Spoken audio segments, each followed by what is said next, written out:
Gente, o presidente Lula afirmou nessa terça-feira que a disputa pelo comando da Prefeitura de São Paulo será entre ele e Jair Bolsonaro. Uai, mas como assim? Se o Lula não é candidato e nem o Jair Bolsonaro é candidato, o Jair Bolsonaro está inelegível?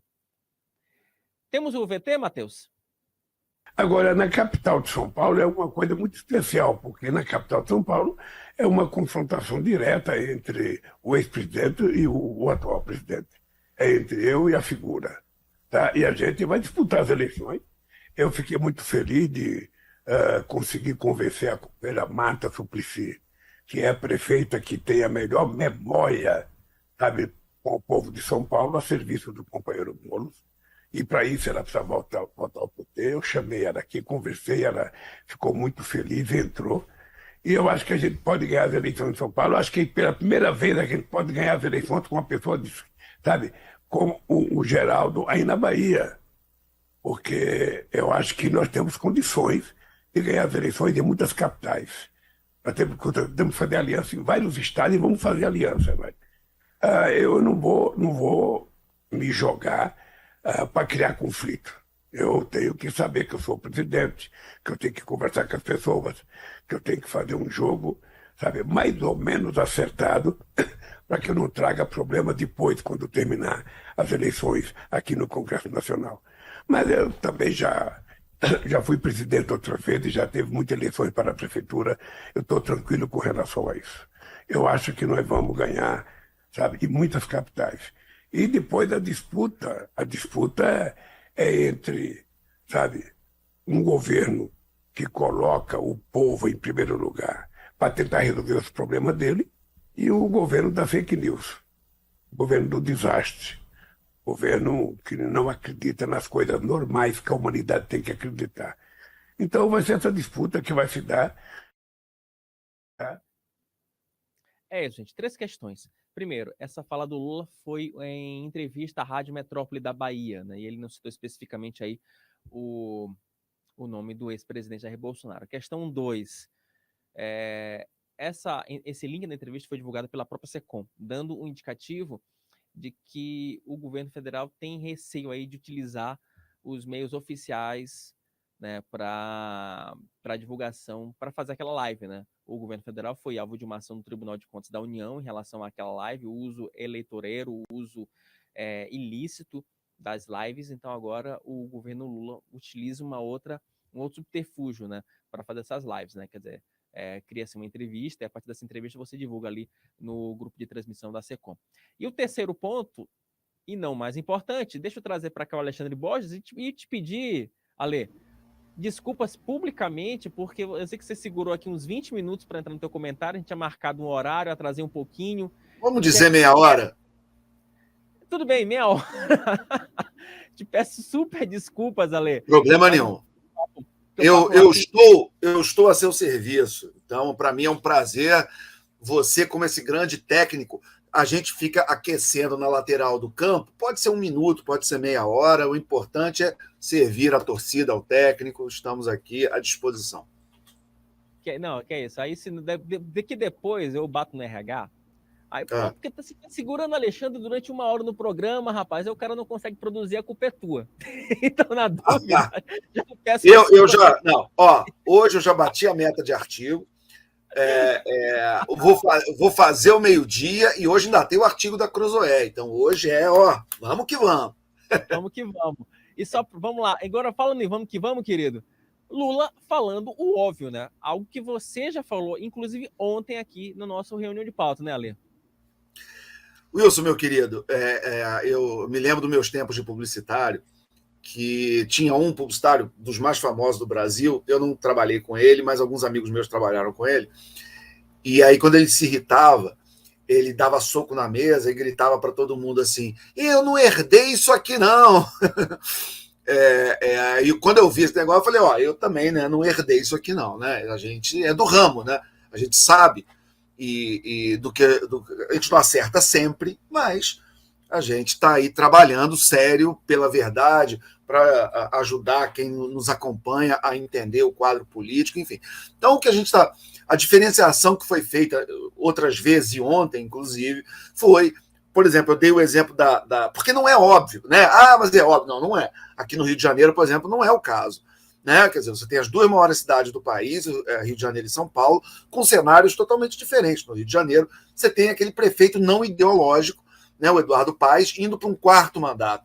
Então é uma realidade totalmente diferente. O eleitor do Eduardo Paes aqui no Rio de Janeiro está nem aí se ele é amigo do Lula, se ele é amigo de A, de B e de C. Eles estão avaliando o Eduardo como prefeito. Em São Paulo, não. Em São Paulo você tem uma disputa claramente ideológica. Então aí sim cabe essa colocação do Lula, que está em linha com o que a gente tem falado e tem analisado aqui ao longo dos programas, que em São Paulo realmente você vai ter essa nacionalização e essa disputa entre o lulismo e o bolsonarismo. Agora, o que é importante também a gente salientar dessa fala do Lula, você vê que ele até teve um ato falho, ele ia dizer, nós vamos ganhar pela primeira vez em São Paulo com uma pessoa diz, aí ele muda, né? Ficou muito claro isso aí no vídeo, o que ia ser É isso que eu ia te perguntar, se ele falou, diz, ele esqueceu da Marta Suplicy, não é? É isso que eu ia falar. Quer dizer, ele ia dar 2 presentes para os adversários. Primeiro, ele ia colar o rótulo ideológico no Boulos, como se precisasse, né? E ele ainda ia tirar as credenciais de esquerda da Marta, que é onde ela é muito questionada, pela posição dela na época do impeachment da Dilma, depois pela ida para o MDB, depois pelo namoro com o centro, por uma tentativa de ter alguma alternativa de centro-esquerda, mas depois ela jogou a toalha e foi por um caminho aí de voltar para casa, né? Fazer o caminho mais ou menos da ex-prefeita, oh meu Deus, a Erundina, Luísa Erundina, que também foi prefeita de São Paulo pelo PT lá em 88. Depois ela, aliás, só para lembrar, né? Aquele lado a gente tem idade. Quando a Erundina foi eleita em 88, ela não teve 50% dos votos porque não tinha os 2 turnos. E muita gente defende que foi a eleição da Erundina que fez esse consenso da classe política para aprovar o regime de 2 turnos, para que não repetisse o que tinha acontecido nessa eleição para prefeito de São Paulo, quando a Erundina, com menos da metade dos votos, foi eleita prefeito, o que não é uma novidade no Brasil. Presidentes já foram eleitos, assim, Juscelino Kubitschek foi eleito com minoria. Você tem na história do Brasil, antes do regime de 2 turnos, várias eleições importantes no Brasil que foram eleitas por minorias de voto. Ok. Mas... Olha, só um parênteses rapidinho. Entendo o detalhe da Erundina, porque ela foi uma prefeita de esquerda, né, como você bem lembrou, mas ela foi responsável por uma das medidas que seria hoje liberal, né, vista hoje como liberal, das mais importantes para São Paulo, que foi justamente a privatização do Autódromo de Interlagos. Né? Na época ela fez um acordo ali com uma rede de postos de gasolina, no sistema de comodato, e foi justamente essa medida privatizante que possibilitou Interlagos de ser Interlagos que a gente conhece hoje, inclusive numa época em que o próprio Ayrton Senna, na época, como piloto, participou diretamente das obras. Enfim, momento de papo aleatório, mas importante para a gente mostrar como é que a política é dinâmica. Né? Então, é bom a gente dar um contexto histórico, porque essas coisas, e eleição para prefeito de São Paulo tem uma história. Inclusive, para a gente entender o que está acontecendo agora, e aí era o ponto que eu queria chegar, o Lula, ele coloca um peso nas costas do Guilherme Boulos enorme. Por quê? Porque ano passado, que foi esse ano ano retrasado agora, né? A gente tem que acostumar que está em 24, né? Então, para falar de 22 é um ano retrasado. Em 22, nós tivemos aquela grande eleição e na cidade de São Paulo, que é o nosso assunto aqui do comentário, o Lula ganhou do Bolsonaro, né? O Bolsonaro ganha do Lula no estado de São Paulo, mas na cidade de São Paulo, o Lula vence o Bolsonaro na eleição para presidente. E também você teve a eleição do Tarcísio Gomes de Freitas para governador do estado de São Paulo, mas o Fernando Haddad, que tomou um pau dele, se não me engano, 44-56, foi uma vitória bem folgada do Tarcísio, mas em São Paulo, se não me falha a memória, o Fernando Haddad também venceu do Tarcísio. Então, os candidatos petistas, eles estão sendo bem votados na cidade de São Paulo. Então, quando o Lula diz que é ele contra o Bolsonaro, ele também, de certa forma, diz: olha, eu estou te entregando uma cidade petista. Eu estou te entregando, Boulos, uma cidade que você perdeu para o Bruno Covas lá na eleição anterior, né, lá em 2020, né? Foi uma eleição onde você se candidatou, foi ao segundo turno, mas perdeu. Agora, eu te entreguei uma cidade que ano retrasado, eu venci do Bolsonaro. Então, de certa forma, o Lula faz o que ele sempre faz, né? Quer dizer, se o Boulos ganhar, o mérito é dele. Se o Boulos perder, a culpa é do Boulos. Esse é o cenário, né? E tem um detalhe, quando você faz aí a nacionalização dessa eleição, o Lula, e aí eu não sei se eu estou equivocado, e me corrija, por favor, se eu estiver equivocado, é que o Lula tenta antecipar uma polarização em São Paulo que eu não sei se vai pegar, porque a eleição municipal, inclusive você já falou isso muito bem aqui no meio-dia, ela tem uma característica diferente da eleição geral, para deputado federal, para deputado estadual, para governador, enfim. Você trata do problema do cidadão, você trata do buraco da rua, do pagamento do IPVU, da água, enfim. É quase como uma eleição de síndico, só que em uma proporção muito maior. O Nunes, querendo ou não, ele tem a máquina na mão. Então, ele vai poder mostrar, inclusive, ele está intensificando a experiência, ele vai poder mostrar isso nesse primeiro momento. Então, assim, o Nunes, ele vai optar por para mostrar para a população de São Paulo que ele é o gerentão, né? Que ele, olha, eu sou o síndico aqui da cidade de São Paulo, maior cidade do país. E o Lula vai tentar, ir com o Boulos, apostar num discurso de caráter ideológico. Eu tenho realmente minhas dúvidas se essa questão ideológica de fato vai pegar, vai ser determinante para você. Mas aí nós temos o fator Marta Suplicy, que ele fala nesse vídeo, que ele fala: eu trouxe a Marta exatamente que a Marta foi prefeita. Então ele tenta somar ao Boulos a experiência administrativa da Marta Suplicy, que é que eu também já falei isso, uma pessoa que tem voto em São Paulo. Além da história como prefeita, ela foi eleita senadora também. Ela é uma pessoa popular na cidade de São Paulo, não há dúvida.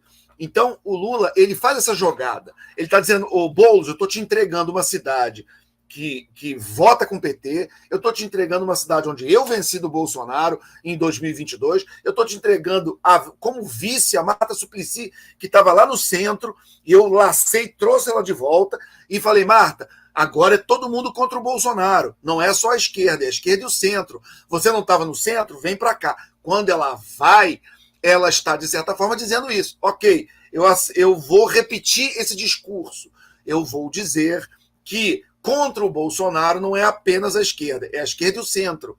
Então, você tem aí, até porque você tem a centro-esquerda, ali a Tabata Amaral tentando morder um pedacinho desse eleitorado, e você tem o Kim Kataguiri tentando morder ali a centro-direita. Então, São Paulo é uma disputa muito interessante para a gente acompanhar por causa disso. Porque qual vai ser a mensagem? Já que o Lula está reconhecendo que vai ser uma eleição mais ideológica, por quê? Porque o Ricardo Nunes, você muito bem colocou, ele é o atual prefeito, mas não é esse sujeito com essa popularidade toda ou esse reconhecimento todo como um grande prefeito, como eu estou usando como comparação a minha cidade aqui, o Rio de Janeiro, onde você pode ou não gostar do Eduardo Paes, eu não estou entrando nesse mérito, mas o Eduardo tem uma história como prefeito e ele é muito avaliado como prefeito. Quando você vai discutir com alguém aqui da cidade sobre o Eduardo Paes, a discussão não é se ele aprova aborto ou não, se ele é evangélico, católico, seja lá o que ele for. Eu nem sei. Eu trabalho com política, sou analista político, sou carioca, moro aqui. E se você me perguntar essas coisas do Eduardo Paes, eu não faço a menor ideia. Entendeu? O que eu sei é que ele é o cara que fez o BRT, por exemplo, entendeu? Que fez o sistema de transporte, e que fez, entendeu? Então, assim, o Eduardo, ele é um sujeito, e isso é uma coisa até de marketing político interessante. As pessoas em marketing político e em marketing como um todo, tem muito essa discussão de como que eu sou identificado em termos de marca, de lembrança, como eu sou identificado pelo público. Bom, a primeira coisa é você ser coerente e você repetir a sua mensagem, repetir, até as pessoas se acostumarem com essa mensagem e passarem a te reconhecer a partir daquilo. O Eduardo faz isso. O Eduardo, eu sou prefeito. Ele foi tentar ser governador, tomou um pau do Wilson Witzel, que as pessoas não sabem nem falar o nome, chamavam de Pretzel, sei lá, entendeu? Era um sujeito que em fevereiro era juiz, ele largou a magistratura em fevereiro, foi eleito em outubro, entendeu? Era um desconhecido, entendeu? E voltou a ser desconhecido, inclusive, né? Tanto que era só uma curva ali. Um ponto fora da curva, né? Parafraseando o Luiz Roberto Barroso. Foi literalmente um ponto fora da curva. Totalmente. Foi uma eleição curiosa, foi uma eleição que o Hélio Negão teve 350 mil votos. Foi o deputado federal mais votado do estado do Rio de Janeiro. Lembrando que ele tinha sido candidato a vereador 2 anos antes e ele teve 400 votos para vereador. Né? Nenhum. Ele não teve nenhum voto, vamos dizer, 400 é nenhum. Né? Ele não teve nenhum voto para vereador e 2 anos depois foi o deputado federal mais votado do estado do Rio de Janeiro com 350 mil votos. Né? Foi uma eleição curiosa 2018, para dizer o mínimo. Né? Aí mesmo, na tua terra, aí, o Ibanez Rocha também, que também surgiu da onde, enfim. Então, 2018 foi realmente... Foi Ibanez, foi Pretzel, foi o Dória, enfim, teve uma... Romeu Zema. A minha cópia, o Wilson Lima, né? Que afinal de contas, o Wilson Lima original está aqui. Então tem toda essa lista aí, né? Romeu Zema, em Minas Gerais, imagina? Ganhando do Anastasia. Enfim. Então, assim, foi uma eleição curiosa. Mas voltando aqui a nossa vaca fria a São Paulo, sim, São Paulo será uma eleição ideológica. É por isso, inclusive, e aí volta um outro ponto que eu já falei aqui também. Por que Bolsonaro, entre Ricardo Salles e Ricardo Nunes, ficou com Ricardo Nunes? Isso é muito importante para entender a cabeça do Bolsonaro e para entender o bolsonarismo. Porque se você bota ideológico contra ideológico o Ricardo Salles ganha, ele toma para ele o bolsonarismo em São Paulo. O que o Bolsonaro não quer. Se o Ricardo Salles perde o bolsonarismo ideológico, o que o Bolsonaro também não quer. Então, o que ele faz? Ele bota o Ricardo Nunes, que é mais ou menos como foi na última eleição o Celso Russomano. O Celso Russomano era um bolsonarista de ocasião, entendeu? Então, o Bolsonaro ele apoiou o Russomano dentro daquela coisa. O Russomano foi candidato a prefeito 3 vezes seguidas, nas 3 ele saiu na frente e não foi para o segundo turno, né? E o Celso Russomano foi o candidato do Bolsonaro naquela eleição, na última, de 2020. Né? Mas o Bolsonaro não tinha problema de perder com o Russomano, porque o Russomano não é aquele bolsonarista raiz. Ele perdeu em São Paulo, perdeu no Rio. No Rio ele apoiou o Marcelo Crivella e perdeu para o Eduardo Paes. Mas também o Marcelo Crivella foi ministro da Dilma, quer dizer, o Marcelo Crivella não era um cara assim, colado no Bolsonaro. Então o Ricardo Nunes ele entra nesse papel. Se ganhar bem, se não ganhar também, ele perde sozinho e que se dane e volte para casa. Então, assim, é uma jogada interessante para se entender a cabeça do Bolsonaro. Você pode gostar, não gostar dele, mas é um sujeito, evidentemente, com faro político muito aguçado, é alguém que tem muita experiência na política. Então, esse cálculo que foi feito é um cálculo que é defensável em termos de lógica política. Né? O Ricardo Salles é ele, e se o Ricardo Salles ganha, toma conta do bolsonarismo em São Paulo, o que criaria problemas, por exemplo, para o filho 03, o Eduardo Bolsonaro, né, que tem essa expectativa de um dia representar o bolsonarismo em São Paulo, e o Ricardo Salles, obviamente, seria uma ameaça a esse projeto. Então, é uma jogada que dá para entender os dois lados. O Lula está jogando quando ele diz que a disputa é ideológica, porque ele joga nas costas do Boulos uma responsabilidade, dizendo, olha, você tentou ser prefeito, perdeu, agora eu, aqui nessa cidade, ganhei do Bolsonaro para presidente. E aí? O que você vai fazer? Vai ganhar? Vai perder? Agora, como é que é? Né? Agora, Lê, só para a gente fechar, eu conheço meu PT e você também conhece meu PT. O PT trouxe a Marta para ser vice. Eu fico imaginando que tem gente na executiva do PT, na executiva nacional do PT, louca para dizer o seguinte, ô Boulos, espera um pouquinho, deixa a Marta ser cabeça de chave, já cabeça de chapa, que deve ter gente no PT. Olha, eu queria ser uma mosquinha na Executiva Nacional, porque, olha, vai ter gente no PT defendendo isso. Porque esse que é o ponto. Para além da questão do Boulos, o Lula coloca essa pressão em cima do Boulos, mas tem um detalhe aí. É o PT abrindo mão de uma cabeça de chapa na maior cidade do país. Sim. Hoje, um partido que não tem nenhum prefeito em capital. Então, assim, simbolicamente, é muito forte. E como o PT ele é hegemônico, eu tenho certeza que tem gente no PT dizendo: vamos pensar direitinho essa aliança, vamos colocar a Marta como cabeça de chapa. Eu não duvido que isso aconteça. Sinceramente, não duvido. É improvável, tá? É improvável. O cenário que a gente tem hoje é de fato improvável. Mas eu não duvido que tem gente que defende uma virada dessa. Eu acho que você tem um ponto muito importante, né? Uma observação muito inteligente que você fez, mas é interessante também a gente entender que, no sentido de identificação com o Lula e com o PT, o Boulos é mais identificado que a Marta. Tem muita gente que não engole a Marta dentro do PT. Tem muita gente que não engole ela ter apoiado o impeachment da Dilma e ter saído. Tem muita gente que não aceita. Então, assim, a Marta, ela é petista há 2 horas. Ela, claro, tem toda uma carreira no PT, mas ela saiu num momento crítico e muito petista não perdoa. Então, eu acho que o Lula está vendendo a Marta da mesma maneira que ele teve que vender o Alckmin. Ele dizendo, olha, nós precisamos do centro. Então, eu vou ser candidato contra o Bolsonaro a presidente, eu vou trazer o Geraldo Alckmin, que é um tucano, que é um ex-governador, que é o Alckmin, né? Não precisa ficar apresentando. E vocês aí entendam, aceitem e acreditem em mim que eu sei o que eu estou fazendo. E ele ganhou a eleição. E eu não tenho dúvida que o Alckmin ajudou a eleição do Lula. Ajudou com a Fiesp, ajudou com São Paulo, ajudou a tornar o Lula mais palatável. Então, eu vejo que o Lula está enxergando a Marta para fazer esse papel do Alckmin, para fazer o papel de suavizar um pouco o Boulos para quem tem uma resistência ao radicalismo dele, porque ele é radical, evidentemente. Então, a Marta tentaria ser essa, vamos dizer, essa suavizada com alguém mais experiente, mais ao centro, com as credenciais que ela tem, para tentar equilibrar um pouco a visão apenas ideológica do Guilherme Boulos, que ele tem problemas nas eleições majoritárias, mas ele foi para o segundo turno contra o Mário Covas, contra o Bruno Covas, o neto do Mário, né? Contra o Bruno Covas.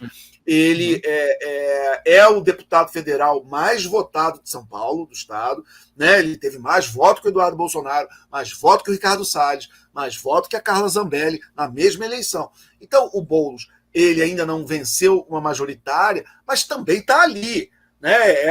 Tipo assim, o Cristiano Ronaldo não ganhou do Messi, mas está ali. Entendeu? Então, ele está próximo. Então, também não é alguém para se descartar. Ele pode estar há algumas eleições maturando essa eleição, que foi mais ou menos o que o Freixo tentou fazer, mas até o que se sabe, o Freixo jogou a toalha, né? E não tem mais essas expectativas e tal, ou pelo menos não agora, no futuro próximo, porque tomou um pau muito feio do Cláudio Castro na eleição, onde o Cláudio, um desconhecido, vice do Witzel, ganha do Freixo no primeiro turno, né? Então, o Freixo, ao que se imagina, jogou a toalha e foi lá ser presidente da Embratur, foi ficar quieto, voltou ali para ficar quietinho na dele, o que não é uma jogada errada, mas o Boulos, ele pode estar amadurecendo o eleitor a várias eleições. Então, indiscutivelmente, ele é um candidato competitivo, é um candidato que provavelmente vai ao segundo turno. Se vai ganhar ou não, nós vamos ver, né? Mas que ele chega no segundo turno, acho que tem boas chances. Tá certo. Ale, obrigado mais uma vez pela atenção. Desculpa por ter te feito esperar no dia de hoje. Enfim, vamos que vamos. Espero contar contigo em outras participações aqui do Meio Dia em Brasília, querido. E vai almoçar, meu irmão. Meu amigo, isso é um prazer. Eu fiquei aqui assistindo você e Rodrigo Oliveira. Isso é um prazer assim, incomensurável. Se a vida fosse sempre assim, nossa, era uma maravilha.